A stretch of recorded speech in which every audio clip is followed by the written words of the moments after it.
There is a phrase almost every buyer says within the first 5 minutes of meeting a real estate agent. It sounds responsible. It sounds like you are being a good client. You are helping them help you. And the moment those words leave your mouth, you have handed the other side of your negotiation something they did not need. I am going to walk you through the specific things you should never say to a real estate agent. Not because agents are dishonest, but because information travels inside a transaction, and most people have no idea how far it goes. This is likely the largest financial transaction you will ever make. Not one of the largest, the largest. And yet most people walk into their first agent conversation the same way they walk into a job interview. Open, enthusiastic, and eager to explain exactly what they want and how badly they want it.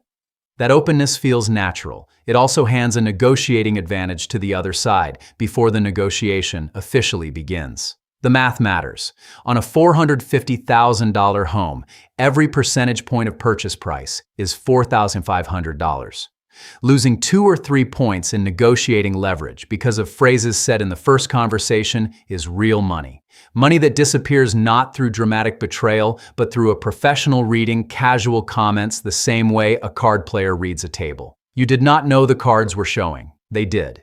This is not about distrust. Some of the best agents I have seen in this business are deeply skilled advocates for their clients. What this is about is understanding that a real estate transaction is a structured negotiation, and that negotiation begins before you ever make an offer. It begins the moment you open your mouth. Before we get to the specific phrases, you need to understand how the information system inside a real estate deal actually works. Because the mistake most buyers and sellers make is assuming that everyone in the room is working for them. They are almost certainly not. When you list a home for sale, the agent who takes that listing represents you.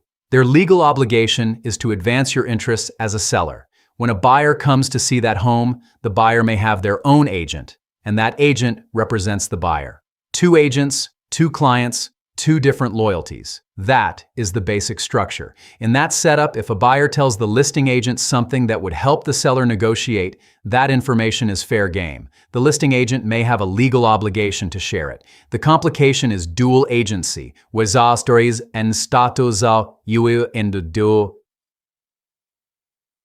one agent or one brokerage represents both the buyer and the seller in the same transaction. In many states, this is legal. When it happens, the agent's ability to advocate fully for either side becomes structurally constrained. It is not misconduct. It is a conflict built into the arrangement, and clients who do not know it is happening are operating without the full picture. Some states require written disclosure of dual agency. Some require your consent. The rules vary, and checking your state's requirements before signing anything is worth the time. There is also a category called transaction broker or facilitating broker, depending on the state. In this arrangement, the agent assists both parties without legally representing either. If you believe your agent is your advocate and they are actually operating as a transaction facilitator, you may be expecting a level of loyalty the law does not actually require of them. None of this means your agent is working against you. What it means is that information you volunteer in conversation flows through a system with its own rules, and those rules do not always keep your private details private. That is the context for everything that follows. The first thing you should never say to a real estate agent is your true budget ceiling. It sounds like this. We're approved up to $520,000, but we'd really love to stay under $480,000. You are being helpful. You are saving everyone time. You want to see homes that fit your finances. But what you have just told any agent in earshot is that there is a $40,000 gap between what you say you want to spend and what you are financially capable of spending. And that gap is exactly where counteroffers get written. Listing agents take note of ceilings, not preferences. If your ceiling is $520,000, a seller who receives an offer of $475,000 now has a rough idea of where the real ceiling sits. On the buyer's agent side, even an agent working in your interest has a commission that scales with the sale price. That does not make them dishonest. It does mean that the financial incentive to steer you toward a higher-priced listing is structurally present, even if most agents never consciously act on it. The correct move is simpler than most people think. Share a realistic working range, something that reflects where you genuinely want to be, and keep your maximum between you and your lender. The pre-approval letter itself can also reveal more than you intend, which we will come back to in a moment. The budget is not actually the most dangerous thing you can volunteer, though. That distinction belongs to your timeline. We need to be in something by September. We already gave notice on our lease. I got a job offer in Phoenix, and my start date is October 1st. Each of those sentences is completely understandable. Each one also tells an experienced agent, or the seller who hears it secondhand, that you cannot afford to walk away from a deal, that you will blink before they will. Timeline pressure is one of the most powerful forces in any negotiation. A seller who knows you have a hard deadline will hold firm on price, resist repair requests, and feel confident offering minor concessions, knowing you need to close. A buyer with no visible deadline has genuine leverage. A buyer whose lease expires in 6 weeks essentially has none. The correct position, when asked about your timeline, is flexibility. We're looking for the right place. We don't have a hard deadline. That single sentence keeps the options open on your side of the table. Before we go further, I want to slow down and make something clear, because it shapes how you should hear everything that follows. Information is the actual currency of a real estate negotiation. Money changes hands at closing. But before closing, what moves is information about need, about motivation, about flexibility, about fear. Once the deed records, the purchase price is public. Everything before that moment, your budget ceiling, your timeline, your emotional attachment, your fear of losing a specific house, that belongs to you. You decide what leaves the room. Agents are skilled at making those conversations feel informal and exploratory. That professional ease is real skill, not manipulation. But it does not make the information you share in a relaxed moment any less consequential than what you would put in writing. The next few mistakes feel different from the first two. These feel like reasonable things to do at a showing. Natural reactions, good questions. They are not. Mistake 3 is admitting that you love a property before you have negotiated anything. You walk into a house and it is exactly what you have been searching for. Open kitchen, southern light, the backyard your kids would actually use. And you say, sometimes out loud to each other, sometimes directly to the agent standing nearby, "Oh my gosh, this is exactly what we've been looking for." You mean it. It is honest. And it just told everyone in that room that you are emotionally committed to this property before you have made a single offer. What an experienced listing agent or seller takes from that moment is simple. This buyer is not going to walk. They will not push hard on price because they are afraid of losing the house. They will accept inspection findings they might have negotiated on if they felt less attached. Every concession from this point forward is a bonus for the seller, not a response to buyer leverage. Enthusiasm is natural, I understand it, but a showing is not the moment to express it to anyone representing the other side. Ask questions, stay neutral. A buyer who appears to have other options is a buyer with negotiating power. A buyer visibly in love with a specific house has already given some of that power away. Mistake 4 is asking the listing agent what the seller will actually take. The phrase usually sounds like this: "Between us, what do you think they'd really accept?" Buyers who ask this believe they are being savvy. They think they are getting inside information, a back channel to the real number. What is actually happening is the opposite. The listing agent represents the seller. Asking them what the seller will accept is asking the opposing team's coach for the playbook. Even if they answer, the answer is shaped by their client's interest, not yours. And the act of asking has confirmed you are planning to offer below list. You have shown your strategy before the game starts. There is a secondary problem that buyers rarely notice. Some agents will respond to this question with something vague and encouraging, a general impression that there is room. Buyers anchor to that impression and build an offer around it. Then they feel blindsided when the seller rejects it. The vague answer was not real information. It was a professional response to a question the agent could not ethically answer directly. Pull the sold comparables. Look at how long the listing has been sitting. Let the market data tell you what the offer should be. That information is available to anyone, and it does not come with an agenda attached. Mistake 5 is presenting a pre-approval letter that shows your full qualification. Buyers submit pre-approval letters with offers to show they are serious buyers who can actually close. That instinct is correct. The mistake is using a letter that shows the maximum amount your lender has approved you for. When you offer $499,000 and your letter says you are approved up to $600,000, the seller now knows your ceiling. The same ceiling problem we discussed at the beginning, this time in writing, attached to your offer. A seller looking at that letter does not see a serious buyer. They see a buyer who has more capacity than the offer reflects.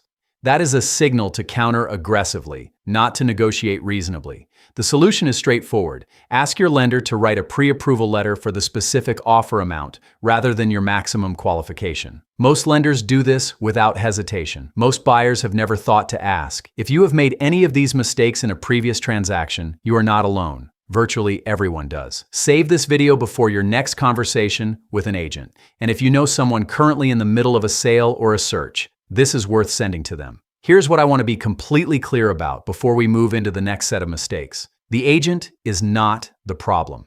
The uninformed conversation is the problem. A good buyer's agent who is working exclusively in your interest is genuinely valuable. The issue is that many buyers and sellers do not fully understand what type of representation they have, what it legally requires of their agent, or what the agent is and is not permitted to do with the information they receive. That lack of clarity creates exposure that has nothing to do with anyone's intentions. The next set of mistakes applies more directly to sellers, and the damage they create is often the kind you do not see until the final days of a deal, when the leverage has already shifted and there is nothing left to recover. Mistake 6 is telling the listing agent why you are selling.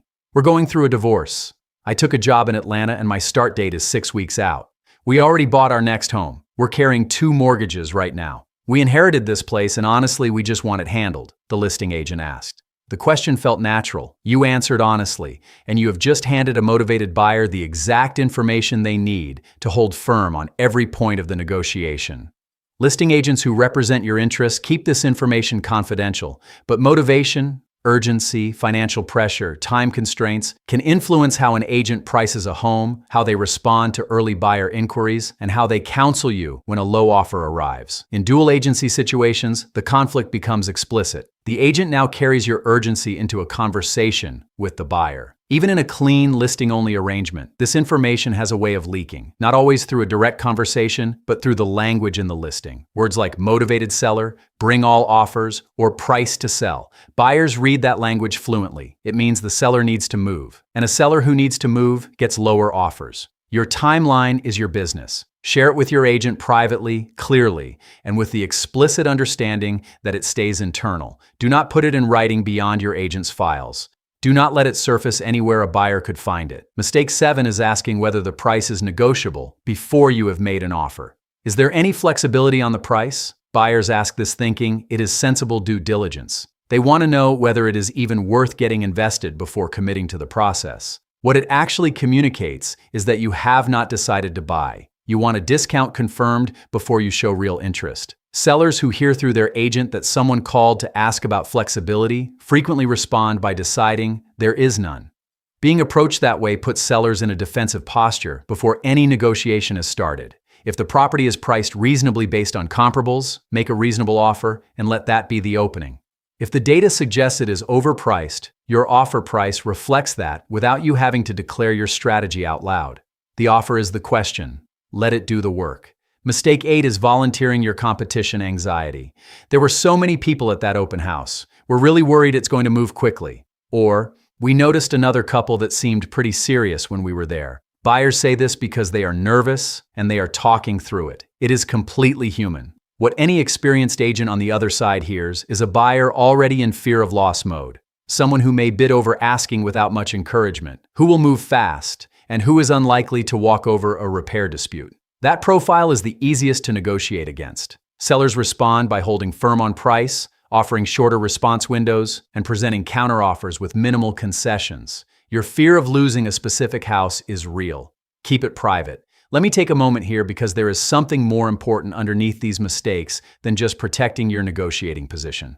Most of what we have covered is about what not to reveal, but there is an equally important category almost nobody addresses. The questions buyers and sellers never think to ask their agent. The most expensive assumption in this process is that the person guiding you is working entirely for you. Sometimes they are. Sometimes the structure of the transaction creates a misalignment that neither party names out loud. The next 2 mistakes bring that into focus. Mistake 9 is saying what you are willing to fix or overlook before the inspection happens. You are at a showing. You can see the roof has some age on it. The listing disclosed a foundation repair from several years back. You want to seem like a reasonable, realistic buyer, so you say, "We know it probably needs a new roof, but we're not too worried about that." Or, "We don't mind the crack in the foundation. We've dealt with something like that before." What you have just done is permanently closed a negotiating option that had not yet opened. Inspection findings are one of the most powerful tools a buyer has after an accepted offer. A professional inspector documents conditions and gives you a formal basis to request credits, price reductions, or repairs. Roof replacement costs vary significantly by size and material, and foundation work can run well into 5 figures. Handing that leverage away verbally before you have a single contractor estimate in hand is an expensive way to seem easygoing. Stay neutral about visible issues at a showing. Ask factual questions. When was the roof last serviced? What did the inspection report say? Does the seller have any documentation on the prior foundation work? Reserve your position until the inspection is complete and you have numbers from real contractors to anchor your requests. Mistake 10 is asking the listing agent for their honest opinion of the home. It sounds like this. "What do you honestly think of this place? Would you buy it?"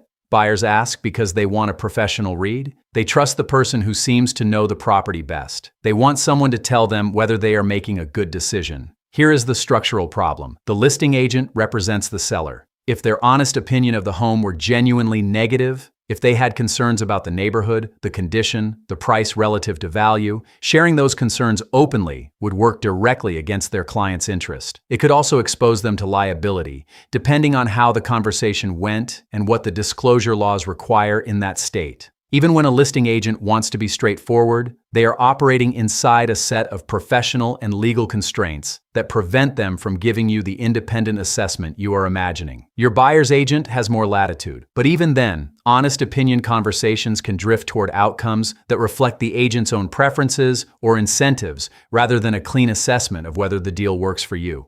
What actually serves you is factual questions, the kind that produce information rather than impressions. How long has this been on the market? Has the price changed? What has the seller formally disclosed? Is there a prior inspection report available? Those questions gather data. Data does not carry anyone else's agenda inside it. Now let me tell you what you should actually say instead, and how to use the conversations you will have with agents to work in your favor rather than against it. For buyers, the governing principle is simple. Let your offer do the communicating. The offer carries your price, your terms, and your conditions. It does not need to be preceded by a conversation that explains your budget ceiling, your timeline anxiety, your emotional attachment, or your fear that someone else is about to take the house. Keep those private. Use them to inform your decision, not to decorate your agent conversations. When you are at a showing where the listing agent is present, ask questions that gather facts. When was the HVAC system last serviced?